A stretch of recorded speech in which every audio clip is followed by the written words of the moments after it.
Rules of engagement को 15 जून की झड़प के बाद बदला गया है। अब चीनी सीमा पर तैनात जवान चीनियों का जवाब देने में और अपनी आत्मरक्षा करने के लिए आदेशों का इंतजार नहीं करेंगे। इन रूल्स को 45 सालों में पहली बार बदला गया है।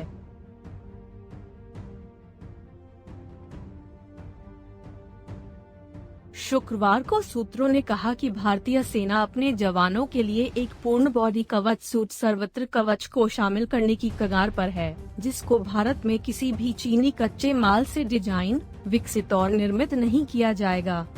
इस कवच सूट का पूरा अनुसंधान और विकास भारतीय सेना द्वारा ही किया गया था। एक serving army officer major Anoop Mishra, जिन्होंने सैन्य अभियानों के दौरान गोलियों का सामना किया है, सर्वत्र कच के पीछे आदमी है। यह सभी प्रकार के छोटे हथियारों के गोला बारूद से गर्दन, धड़, ऊपरी बाहों, कमर और जांघों को सुरक्षा प्रदान करता है।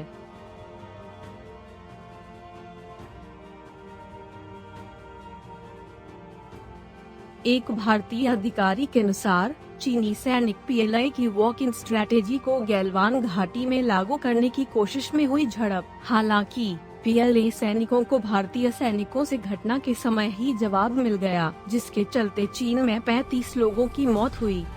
अधिकारी ने कहा, चीनी पक्ष ने गालवान क्षेत्र के पेट्रोलिंग पॉइंट 14 के पास तैनात बटालियन के कमांडिंग ऑफिसर को खो दिया, उस स्थान पर जहां दोनों सेनाएं भिड़ गई थीं। इसके अलावा सरकारी सूत्र ने कहा कि बटालियन की सेकेंड इन कमांड भी संघर्ष में मारा गया था।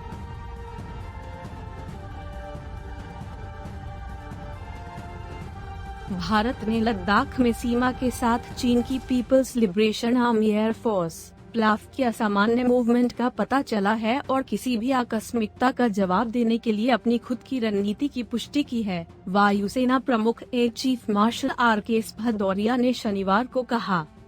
हैदराबाद में वायुसेना अकेडमी जुंडीगल में संयुक्त स्नातक दिवस परेड के लिए उन्होंने कहा कि भारतीय वायुसेना IAF चीन के हवाई ठिकानों और LAC के साथ तैनाती से अवगत थी। गर्मियों के दौरान सामान्य मूवमेंट होते हैं, लेकिन इस समय हमने अधिक तैनाती में पर ध्यान दिया है।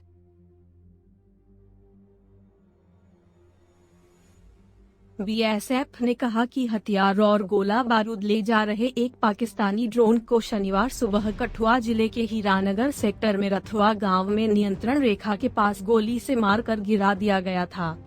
आतंकवादियों द्वारा हथियारों की कमी का सामना करने और सीमाओं पर सतर्कता बढ़ाने की खबरों के बीच यह घटना सामने आई है। BSF के महानिरीक्षक SS जमवाल ने कहा कि पाकिस्तान द्वारा एयर ड्रॉप हथियारों के लिए ड्रोन का उपयोग करने का प्रयास कश्मीर में उग्रवाद को एक नया आयाम देता है। उन्होंने कहा कि पांसर बॉर्डर आउटपोस्ट BOP के एक गश्ती दल ने एक हेक्साकॉप्टर ड्रोन को पाकिस्तान की ओर से भारतीय पक्ष की ओर सुबह लगभग 5:10 पे 150 से 200 फीट की ऊंचाई पर उड़ते देखा। BSF पार्टी द्वारा इस पर कई राउंड फायर किए जाने के बाद सीमा के इस ओर करीब 250 मीटर की दूरी पर ड्रोन गिर गया।